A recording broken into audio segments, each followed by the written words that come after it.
All right, and good morning, good afternoon, good evening, everyone, and welcome to today's session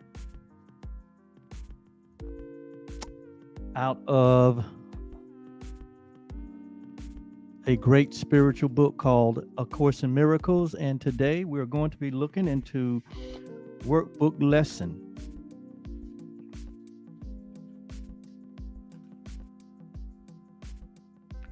169.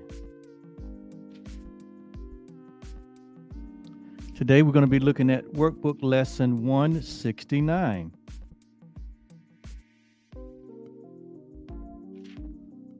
By grace I live, by grace I am released.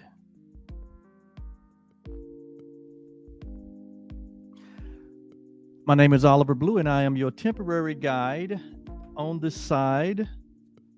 I'm your temporary coach, your temporary guru, you might want to say. But most importantly, I am your permanent brother. I am your permanent self. I am you. And that is a fact. It's a matter of fact. And so we're going to get started today in this workbook lesson, and we ask you to just join in with us from wherever you might be as we look at the idea for today, which introduces the idea of grace into our minds. So today, as we begin this lesson, let's begin it by preparing our minds, readying our minds to receive the lesson, to receive the idea. Let's ready our minds by clearing our minds of any and every thought that we do not hold with God. For we only hold the thoughts that we think with God. For it is the mind of God that reigns true, and it reigns true always.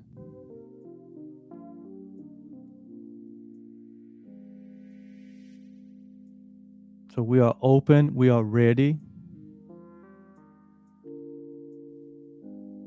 and so it is. And so the ideas for today says that by grace I live. By grace I live. And when you hear the word grace, I'm sure from past learnings, certain ideas come to our mind.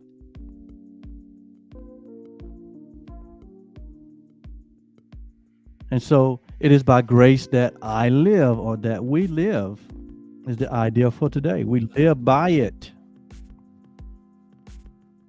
And it says, in also by grace, that we are released. It says, by grace I am released. And remember, anytime we reference the two words I am is a reference to our eternal self.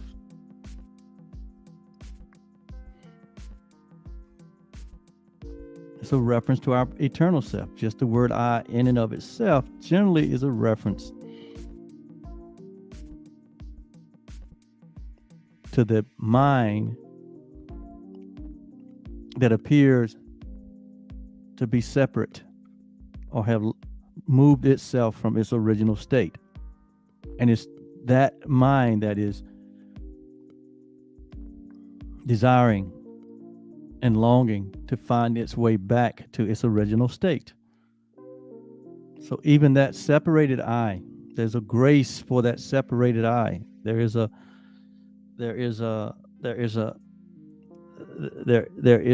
presence.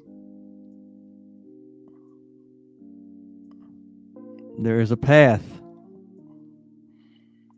There is a plan for the separated I to be reconciled into itself. And it's by grace that we are released. We make our final release from that separated I. In other words, there is a point where we wake up to the only reality that is, and that is God. And so it says that grace is an aspect of the love of God. It didn't say that grace is the love of God. It says grace is an aspect. It's an aspect. It's a part of God's love. And as we know, God's love is all encompassing. But the idea of grace is an aspect of that love, which is most like the state prevailing in the unity of truth. And so grace is a state of being, or a state of mind that unifies with truth. It's a part of the mind that embraces the truth. Because remember,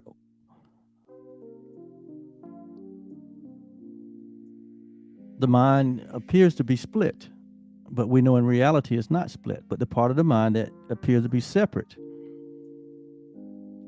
is the part of the mind that seeks to be unified. And unification can only come in truth. As we've said, truth is the antidote. Truth is the solution to everything. It is the world's most lofty aspiration. Notice now, in the world of perception, in the false world, or in the idea of a false self, it is our highest aspiration. Excuse me. Grace is. We aspire for the grace of God. For it leads beyond the world entirely. So the idea of grace is an aspect of love that can carry us beyond this world, which is what we want to do. We want to be able to see beyond this false appearance. And grace is a way or an aspect of love that can carry us. And so it is past learning. Grace is past learnings. It goes beyond what we can learn, yet the goal of learning, for grace cannot come until the mind prepares itself for true acceptance. So the grace is directed again to that mind that appear separate or seemingly separate. The mind that needs reconciliation, the mind that needs to be healed, the mind that needs to be renewed, the part of the mind that needs transformation. It says it cannot come. Grace cannot be experienced until the mind prepares itself for true acceptance. So it says grace becomes inevitable instantly in those who have prepared a table where it can be gently laid and willingly succeed and willingly received. So in this whole process of being transformed by the renewing of our mind, what we're actually doing is preparing the part of our mind that is seeming estranged to God or estranged to itself. We're preparing that mind to accept and receive, and it's called grace. It's just the preparation. It is the willingness. It is the readiness of the mind to accept the truth. It says grace becomes inevitable through preparation. And each day that we explore a new idea out of the workbook lessons is another day of preparation. It's another day of preparing ourselves or preparing a place. It's like building an altar within our own mind where there's burning light, where immortality, where eternity, where heaven exists. And so our life becomes an altar. Our minds, when we understand it, our minds become an altar for the glory of God, for the glory of all things. That's what we're doing. And we're doing who we're being. And we're being one with our Creator. And so it says, it's an altar, see? It said, it's an altar clean and holy for the gift. So we prepare ourselves to be an altar for the gift of grace. And it is by this grace that we live. And it's by this grace that we are released. So this is the work of God that we are engaged in here. It says grace is accepted. Grace is the acceptance of the love of God. So we are preparing to full out accept the love that God is. As we transform our minds, as we renew our minds, just like in Scripture it says, don't be conformed to this world, but be ye transformed by the renewing of the mind. So in so doing, we are creating or building an altar for which truth and grace and the all-encompassing love of God can have a landing place in your mind, in the world. Yes, this is what we're doing.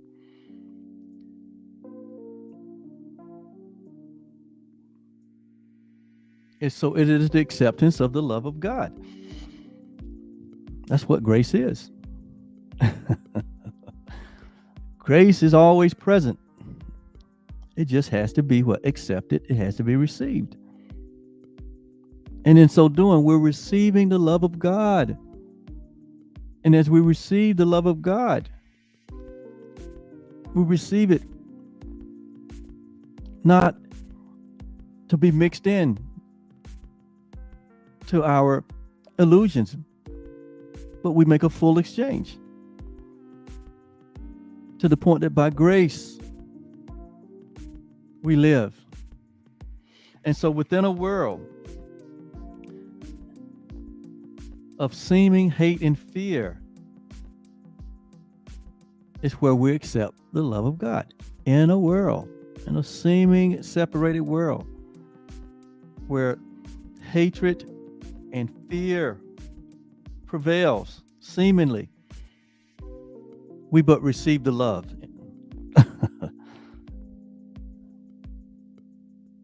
In that place. By grace alone, the hate and the fear are gone. See, there an exchange have been made. For grace presents a state of mind. Grace has a vibration. Grace creates a whole new environment. It says, it is by grace alone that the hate and the fear are gone, for grace presents a state so opposite to everything the world contains, that those whose minds, notice now, that those whose minds are lightened by the gifts of grace. So grace is a gift. Grace is the acceptance of the love of God, and it is a gift from God that was given in our creation. Grace wasn't given in time and space, but it was given in our creation, just like all the other gifts was given to us in our creation. So grace has always been present within us. We just locked it out for some way. We just blinded it. We blocked it. It's a block that we put in place to obscure the presence of God or the presence of truth. And so here, what we're doing in this process of undoing the ego thought system, what we're doing in this process of undoing all the falsehood that we have received and embraced, we are being released from it through grace, through the acceptance of the fullness of the love of God. And our minds are lighted, or our minds are made what? Crystal clear by this gift of grace. And so in receiving the gift of grace, in receiving the full love of God, there's no way that one can believe that the world of fear is real.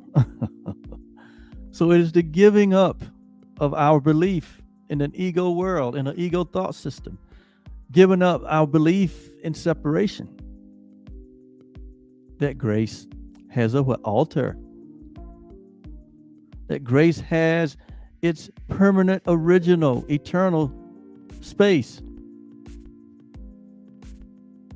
to abide in a world where fear, guilt, sin, death has reigned in our minds. And so grace is not learned. The final step must go beyond all learning. Grace is not the goal this course aspires to attain. It says, grace is not the goal that this course aspires to attain, yet we prepare for grace in that an open mind can hear the call to awaken. That is the goal of this course, to accept the call to awaken. And so it is not shut tight against God's voice. It has become aware. Notice now, grace is not learned. The final step must go beyond learning. Grace is not the goal of this course, yet it prepares for grace in that an open mind. So it has to do with our minds, the state of mind that we're in. An open mind can hear the call to awaken. It is not shut tight. The mind is not shut tight against God's voice. It has become aware that there are things it does not know. So the mind is beginning to what?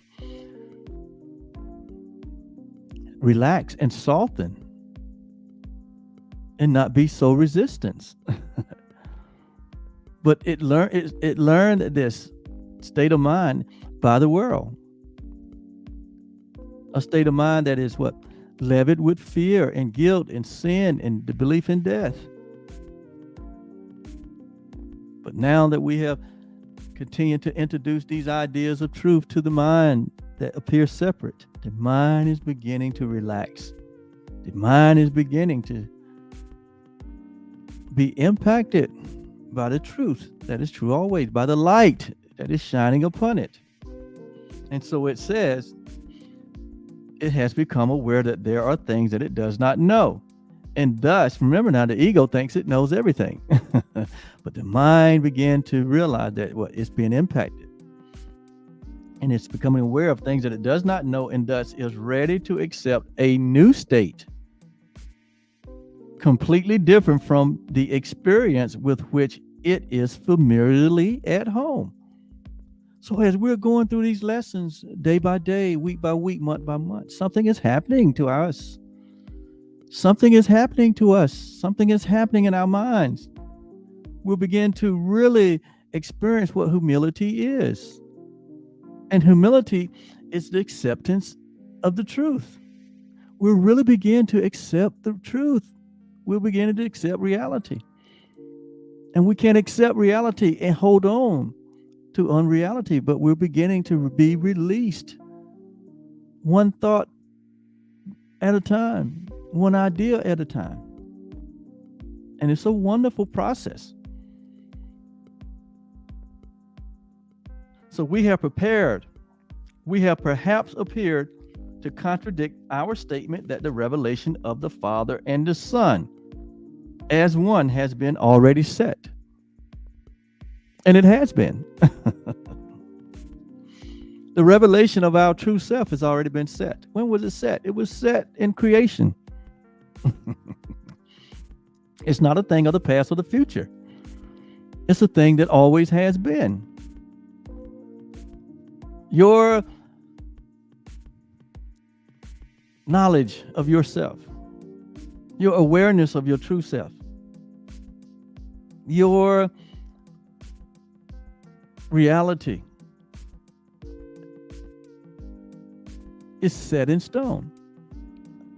It's never been altered. Who you are, who I am, has never been altered. None of the activities, the events, the drama, the trauma of this world has had any effect on heaven. It hasn't had any effect on the real you.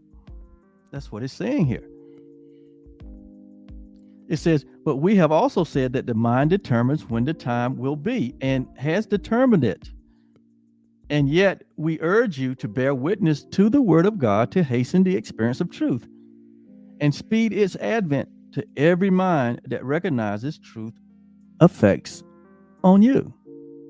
So though our reality is set and is unalterable and unchanged, because we still appear to be in time and space and in the dream of separation. What it's saying here is that even though it's a fixed and a set reality, with inside the dream where there's those that are still asleep, it said we have a role and a function to help hasten the time when all humanity shall wake up to the truth. It says we bear witness to the word of God. So we become what? The substance of things hoped for, the evidence of things not seen. We become the light of the world. That's what your life is, and your role and your purpose represents now. You understand that. We understand that now, that our life has deep meaning. Our life has divine purpose. And it's all about the awakening of all humanity. It said oneness. So now we're going to turn the conversation here and talk about what is the ultimate goal of the course, of the ultimate reality. And the ultimate reality is our oneness. That is what all of this is about. That there is but the one, and we're part of the one. That one is all encompassing. There's nothing outside of the one. Anything outside of the one would have to be a dream or an illusion or, a fantasy, and a hallucination, a dream. There is nothing but oneness. This is the message of the course. This is the aim of the course.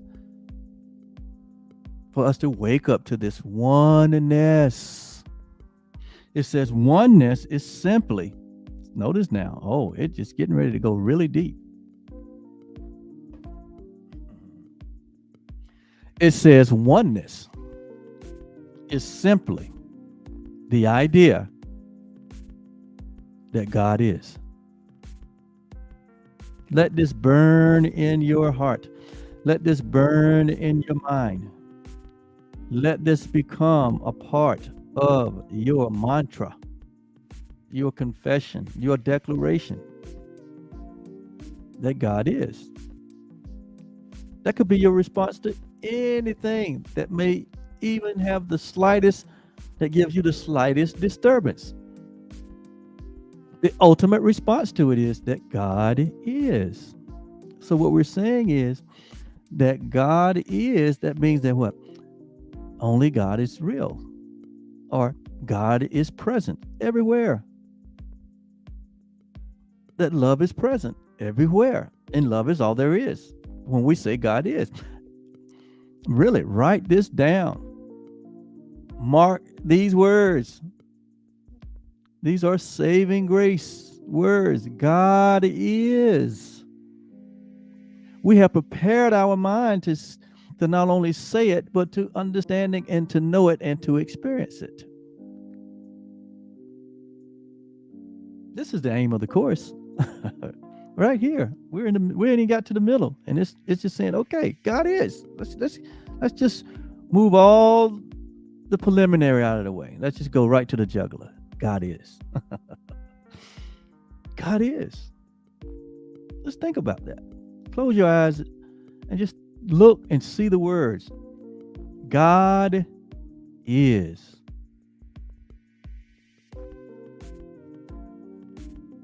Hmm. Don't look to the left of it. Don't look to the right. Just look at God is.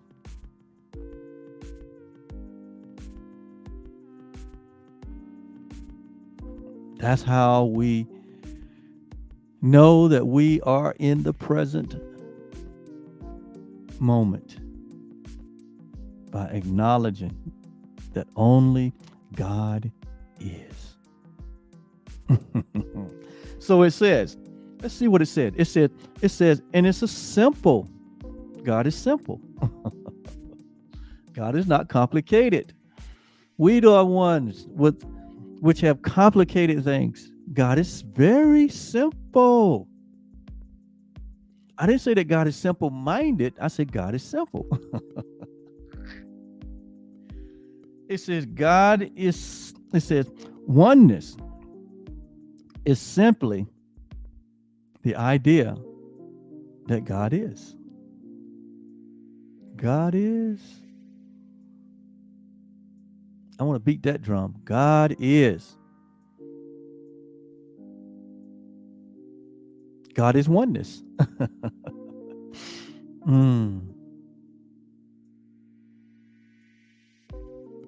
A oneness that can't be altered. A oneness that can't be changed. A oneness that is fixed. A oneness that is all encompassing. A oneness that is all truth. It's all love. A oneness that is timeless and formless. A oneness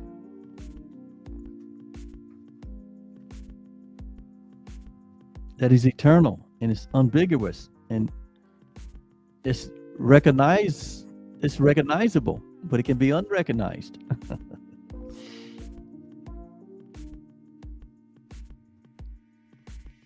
Oneness is everything that God creates, and only God in love creates reality. Oneness is beyond learning. Oneness is beyond time and space. It has no opposite. There's no beginning and there is no end to oneness. It merely is. God is.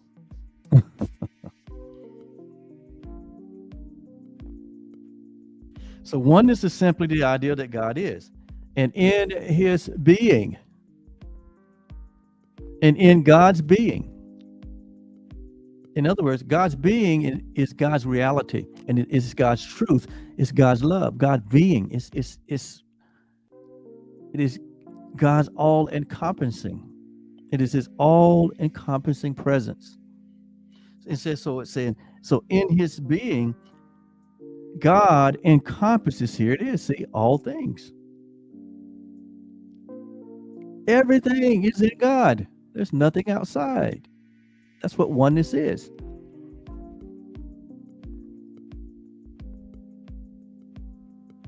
It says, no mind holds anything but God. So in reality, there's nothing but God. And no mind hold anything but God. So a mind that appears that holds something that is not God, it's saying here that it does not exist. And from God's perspective, it is oblivion. It's not even in the awareness of oneness or God. It might be in the awareness of a separated mind, but it's not in the awareness of the mind of God.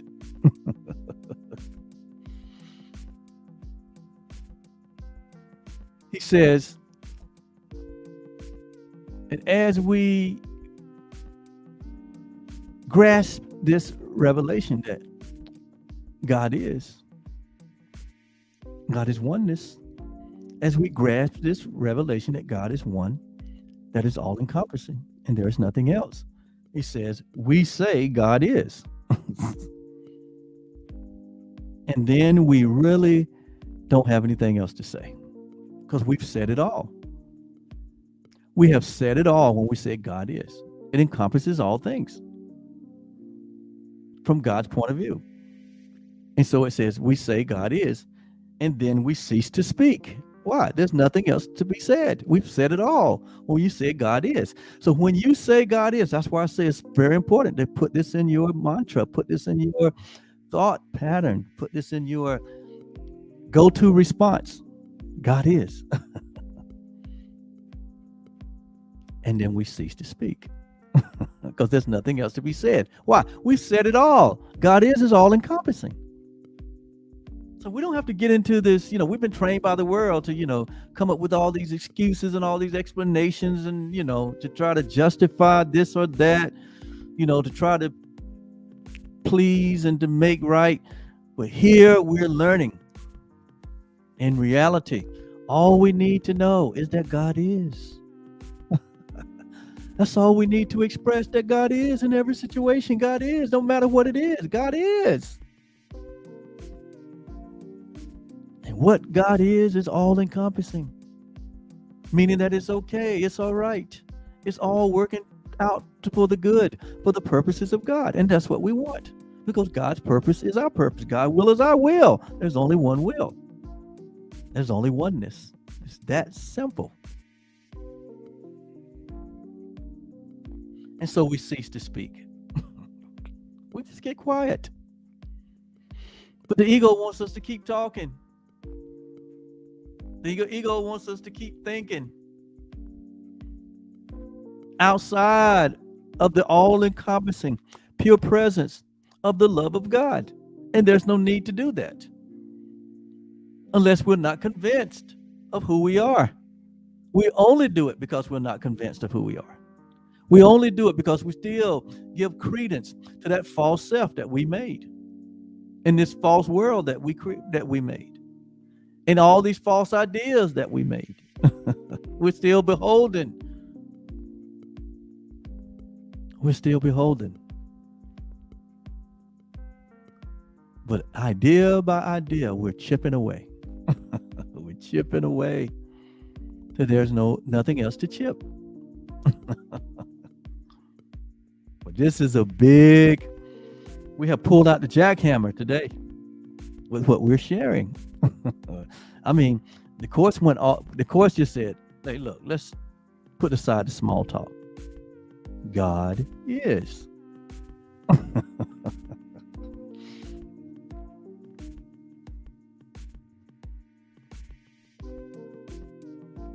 And then we cease to speak.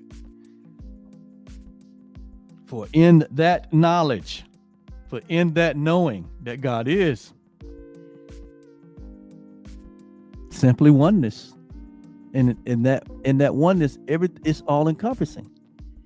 And there's nothing else to say.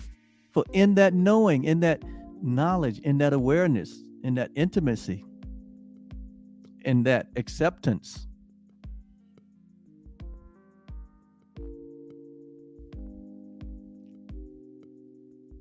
all of the words are meaningless. There's no need to say anything else. They're meaningless. We have said it all when we say God is.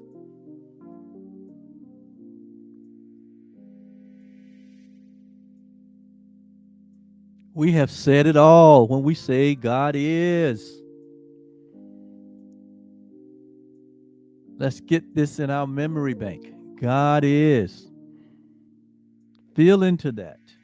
God is.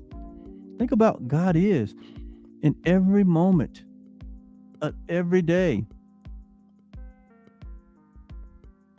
Whether it appears to be good or bad, God is. It's the remedy to all things. It's the truth that sets all things free. It is the way one can live. It is the way that one is released from everything that is not all encompassing.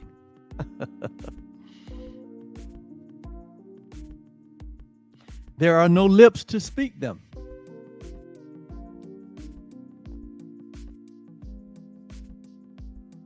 There's no need to say anything else. That's not even in lips to speak them. And so no part of the mind sufficiently distinct to feel that it is now aware of something not itself. Because in the declaration, in the reality of God is, you are, I am. When we say God is, we're declaring that we are a part of that shared oneness. We are declaring that we are a part of God's awesome being.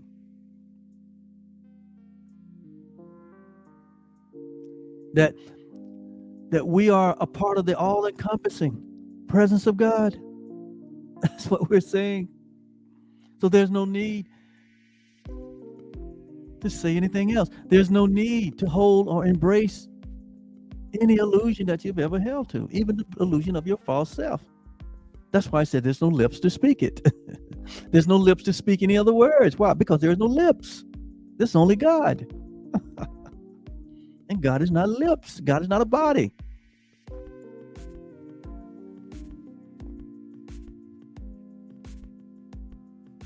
He said words are meaningless. And so there's no lips to speak them. And no part of the mind sufficient distinct to feel that it is now aware of something that it is not. So we let go, or we release the illusion that we're something that we're not in the declaration that God is.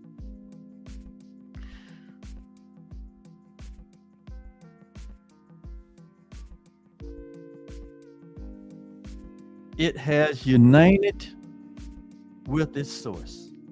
It what? What has united with its source? And like its source itself, it merely is. The mind that thought it separate has united with the mind of God. It finally has united with its source. It finally has agreed with the source. And just like the source, it merely is. God is. I am. You are. And we cease to speak.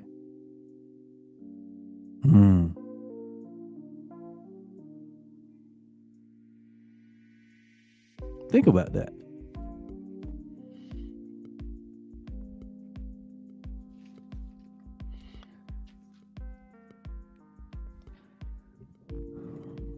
We could not speak, nor write, nor even think of this. What we just shared, it says we cannot speak of it, we cannot write of it, and we can't even think of it.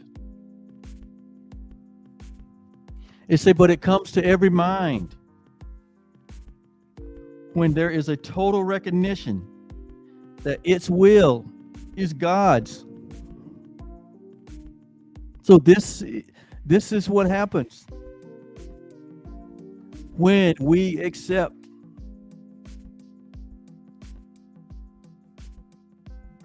the love of God.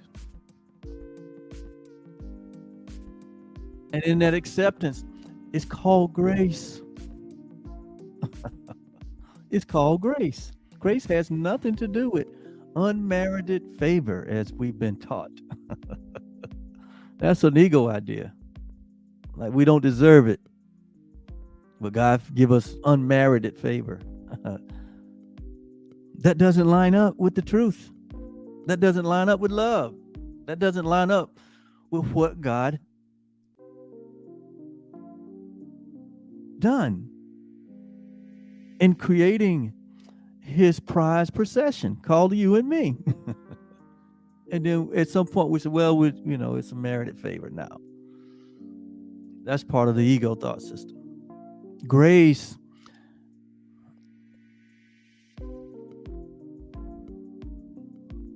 is an aspect of the love of God, which we were created in love. Grace is acceptance, an acceptance of that love. Grace is a gift that's beyond learning.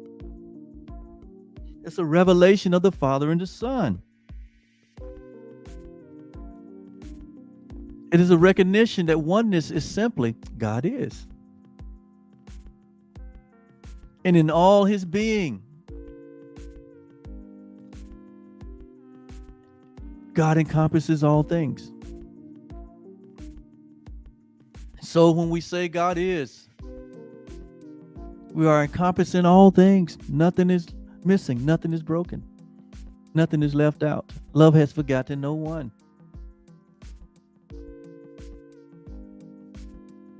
The mind has reunited with its source. And like its source, it merely is. we come to accept the fact that we are one with God. And so this cannot be written about. Cannot be spoken about or thought about. But it comes to every mind when total recognition that it is the will of God that has been given and has been received completely. This is what grace prepares us for. It returns the mind into its endless presence.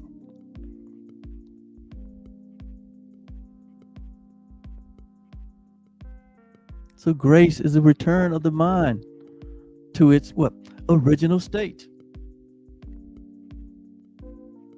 where the past and the future cannot be even conceived. There is no past, there is no future. There only this present moment. God is. It lies beyond salvation. This is beyond salvation. This goes beyond awakening. This goes back to the original state that has not changed. It goes past all thoughts of time, forgiveness, and the holy face of Christ. All these are illusions in themselves. The Son of God has merely disappeared. Notice now. When this is fully embraced, the Son of God, you and I have fully or merely disappeared into our Father. That's what oneness is.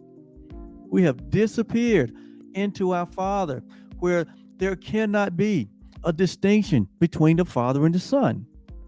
There's only God is. Wow. And his Father has in him disappeared into the Son. So in reality, see, there is no difference between you and God. And I know that's a grand idea that the separated mind can't fathom. But remember, the separated mind is an illusion too. So it's impossible for it to fathom. But what is possible is for the separated mind to be brought to the truth, that it may be consumed by the truth. Because all there is in God. So God, in his awesome allness, consumes all illusions eventually. So there's not need to hold on to one illusion about yourself. There's not any need to hold on to one illusion about anyone else.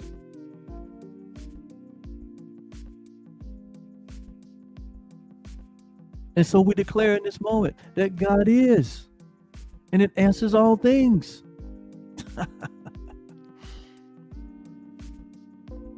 The world has never been at all. The world we think that is so real, here it said, once we embrace this reality, we realize that the world has never been at all. The false self that we appeared to have made, it has never been at all. This is only in dreams. And eternity remain in its constant state. It has not been It has not been moved one iota by this whole dream and drama of separation and of a world. Eternity has has not been moved one iota. Truth has not been moved one iota. Your reality has not been altered, not one iota. You remain as God created you in this constant state of eternity.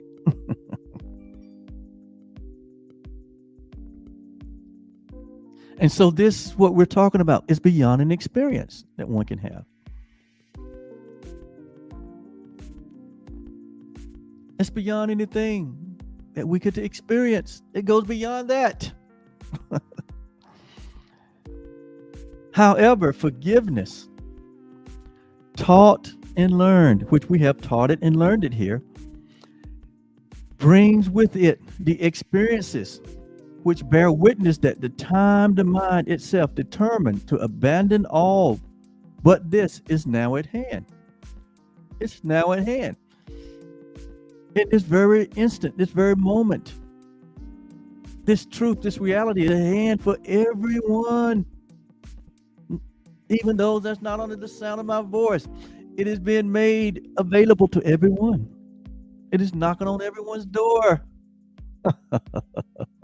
Let me in.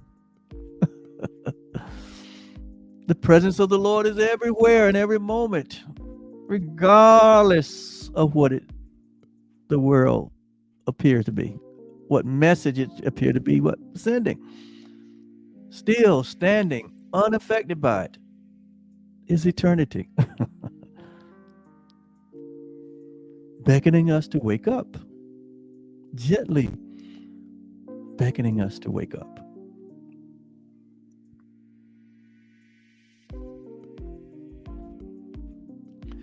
We do not hasten it, in that what you will offer was concealed from him who teaches what forgiveness means. And so all learning was already in our minds. All learning is already a part of us. All there is already in us because we have the mind of God. Accomplished and complete. That's why we're complete, we're whole, we're accomplished, we're finished. There's nothing missing, nothing broken, nothing to be added to us in our reality. We recognize all that time holds and gave it to all minds, that each one might determine from a point where time was ended, when it is released to revelation and eternity. We have repeated several times before that we but make a journey that is already done, a journey without a distance. You remain the eternal God is, present, that you've always been. So this journey we appear seemingly on, this life that we're seen to be living, it disappears. And so things what truly remain as they always been. And so what we remain in the heart of God. We've never left the heart of God. We've never left the thought or the mind of God. We've never left the presence of God. And when we wake up to that realization of oneness, that realization that God is,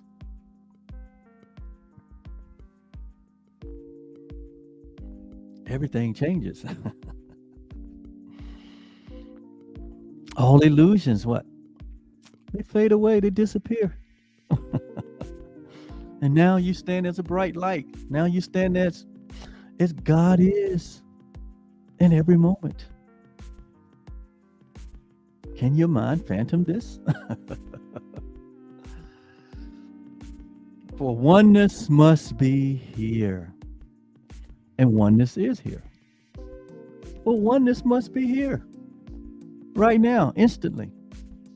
And we are that. Even in the appearance of a body, we are that now. Oneness is here. Whatever time the mind has set forth revelation is entirely irrelevant to what must be a constant state. So it doesn't matter what the mind is determining and deciding when it finally wakes up. Even in that, it's already awake. Who we are is a constant state. Eternity is a constant state. God is a constant state. It's the only state that there is. It's the only reality that there is. Forever as it always was, forever to remain as it is now. We merely take the part assigned long since and fully recognize as perfectly fulfilled by Him, who wrote salvation script in His Creator's name and in the name of His Creator's Son. We take the part assigned to us long ago. What part was assigned to us? This is the part that was assigned to us. He said, there is no need to further clarify what no one in the world can understand.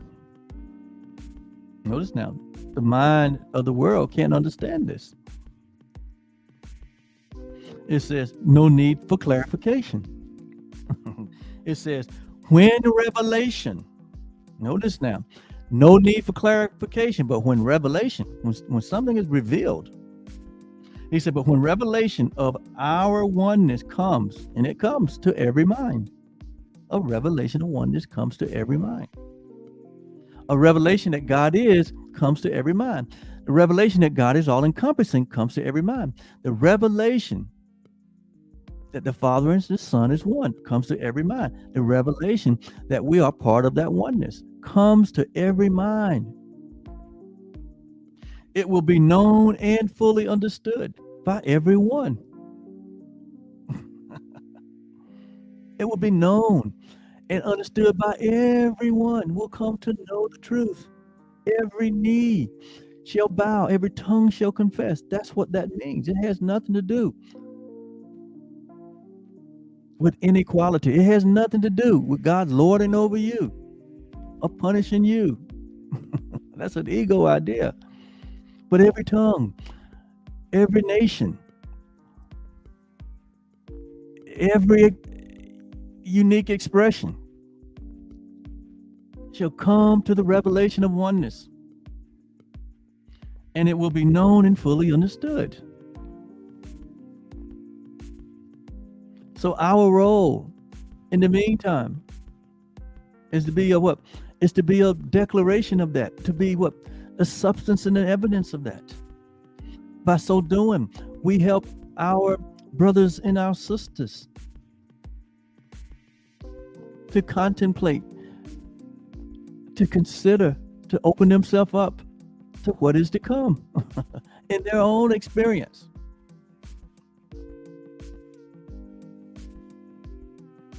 It says, now we have work to do.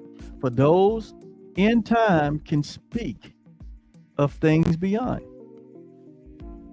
and listen to words which explain what it is to come to pass already. Yet, what meaning can the words convey to those who count the hours still, those who are still asleep? They're living by the hour and the day and the month and the year. And rise and work and go to sleep by them. So he's saying, so what is the purpose now of those that are awake to share and to convey to those that are asleep? So what is the point of that?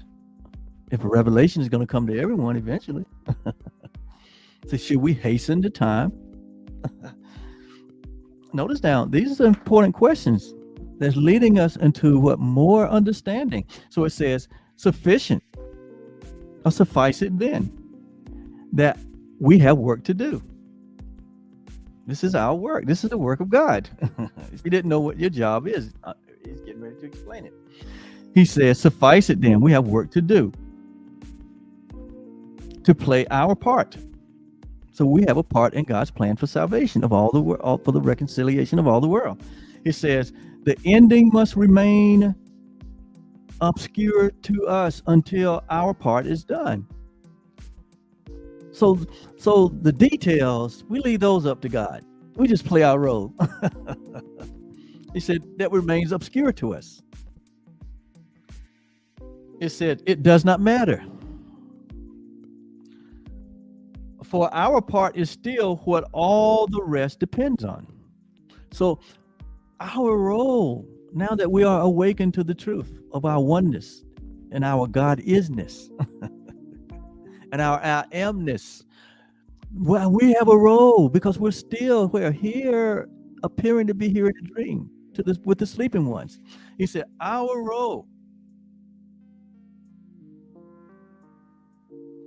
is that others depend on us. It says, as we take our role assigned to us, it says, salvation comes a little nearer as we fulfill our role, our functions as the light of the world. As we fulfill our role and function as saviors of the world, by which we forgive the world and we release the world from all judgments. It says, as that happened, it says, salvation comes a little nearer to each uncertain heart that does not be as yet in tune with God. For those hearts that remain separate in their minds, for all the minds that still are runaway child that are running wild. It says they come a little closer to home as we fulfill our role. So it says forgiveness is the central thing that runs throughout salvation.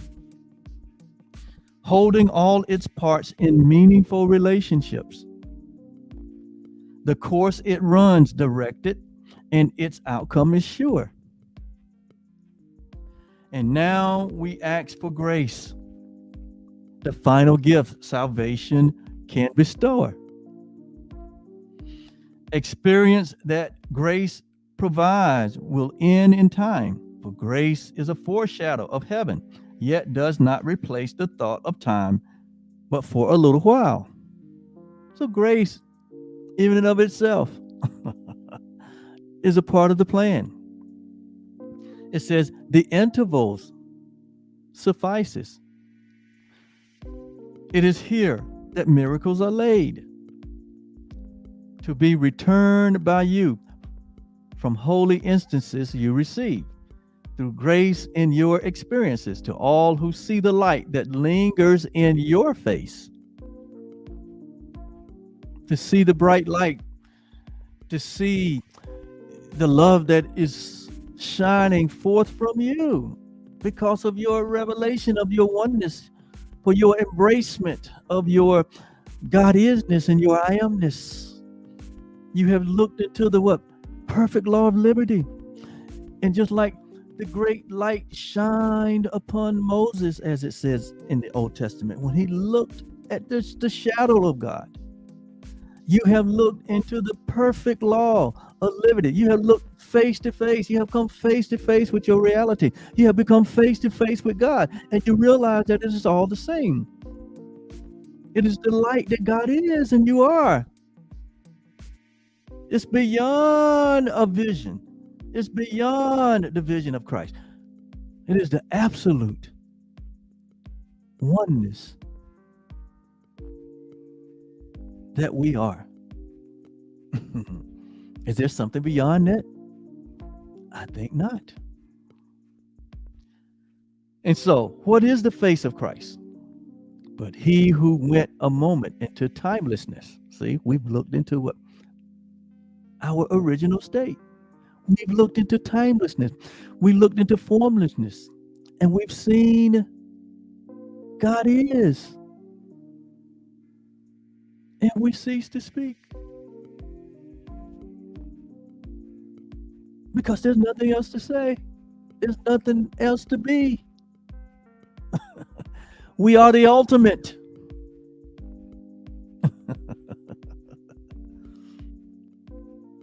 And so what is the face of Christ? But he who went a moment in timelessness and brought a clear reflection.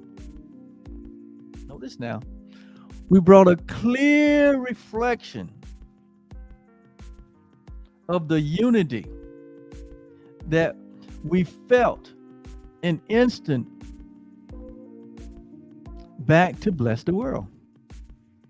So when we looked into the perfect law of liberty, the law of the spirit of life that has made us free from the illusion of a separate self.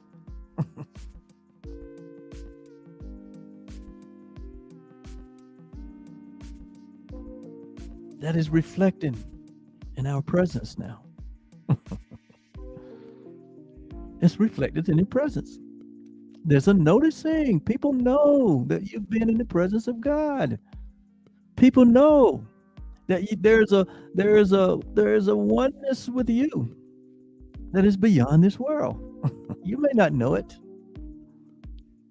but those that you hold in a space of truth, they know it. And so we hold the whole world in the space of truth. So we become the saviors of the world. It says, how could you, or how could we finally obtain to this forever, while a part of us remain outside, unknowing, unawakened, and in need of us as witnesses to the truth? So in other words, it's not complete till all humanity wakes up, because there's still some, or most, that are asleep, that are outside, unknowing, unawakened, and in need of us as witness to the truth. So we become this great cloud of witness. We become this great light of the world for others to have a portal to wake up.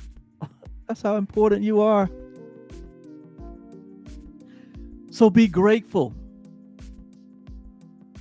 that we still appear to be here. Because what? Because our brothers and sisters need us. Your awakening didn't cause you to just poof. But you remain. Why? For the purpose that others may wake up. That others may what? That others may become inside. That others may become knowing. That others may become awakened. That others may what? Come to know the truth of who they are. And so be grateful to return, as you were glad to go for an instant and look into the perfect law of liberty and accept the gifts that grace provided you. You carry them back to yourself. And revelation stands not far behind for everyone. It is coming, is ensured. It's a guarantee by God that all humanity will wake up. We ask for grace and for experience that comes from grace. We ask for grace. We welcome the release it offers everyone. We do not ask for the unaskable, but we ask for that which is askable. So we ask for grace, and we do not look beyond what grace can give. For this we can give in the grace that has been given us. And so our learning goal for today does not exceed this prayer. Yet in the world, what could be more than what we ask this day of the one who has looked into the perfect law of liberty, who has looked into what oneness, who has looked into God is.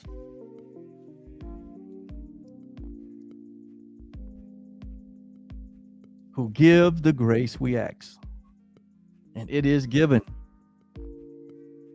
as it is given him. So as God is, so are we in this world. And it does appear that we have seen what God is, and we are just like him. As Scripture says. Scripture said it does not appear. But now, once you looked into the law of liberty, once you've looked into the God is, it does appear. You've seen it. You know it. And we are just like him or her or it, because it's not a what? It's not a formless being. God is not formless. God is not timeless. And so we're not formless and we're not timeless. So by grace we live. By grace we live. And by grace we are released. By grace we give that which we have received. And by grace we release the world into its own oneness, into the only oneness that there is. We release the world into its God is and its I amness. This we do today. And that is workbook lesson 169. By grace I live, and by grace I am released. And by my release, I release the entire world. Wow, what a wonderful truth. I know a lot was said today. Just meditate on it today.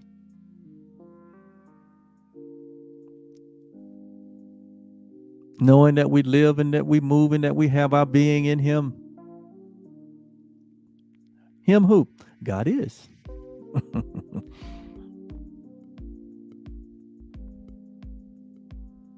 We are everything. And everything is God. Wow. Just sit on that. Think about that. And have a great day. We'll see you on tomorrow. Bye-bye.